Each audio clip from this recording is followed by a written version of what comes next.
आता आपण बघूयात पुण्यातल्या टॉप 9 बातम्या। अजित पवार 20 जुलैला पुणे जिल्हा नियोजन समितीची बैठक घेणार। सत्ताधारी आमदारांना भरघोस निधी दिला जाण्याची शक्यता। पूजा खेडकरची पुणे जिल्हाधिकाऱ्यांविरोधात छळवणुकीची तक्रार। वाशिम पोलिसात केलेली तक्रार पुणे पोलिसांकडे वर्ग। वाशिम पोलिसांनी पूजा खेडकरचा जबाब नोंदवला।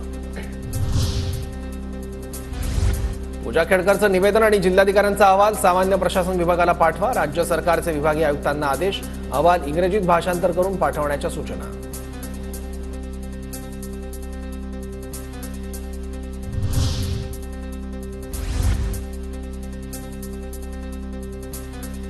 दिलीप खेडकर यांना नोटीस बजावणार। दिलीप खेडकर यांच्यावर बेकायदेशीर माती उत्खननाचे 67 लाखांची थकबाकी। पुण्यातील म्हाडाच्या सैनिकांसाठी उद्या सोडत। उपमुख्यमंत्री अजित पवार, अतुल सावे कार्यक्रमाला उपस्थित राहणार।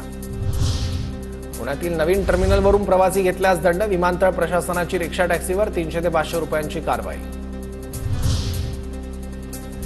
पुणे विद्यापीठाची संलग्नता न घेताच विद्यार्थ्यांना प्रवेश। सर्व उच्च शिक्षण संस्थांना या संदर्भातले आदेश। मुख्यमंत्री माझी लाडकी बहीण योजनेअंतर्गत अर्ज भरण्यासाठी पुणे महापालिकेच्या 15 क्षेत्रीय कार्यालय स्तरावर 193 केंद्र सुरू। केंद्रांमध्ये महिलांना ऑनलाईन पद्धतीने अर्ज भरता येणार।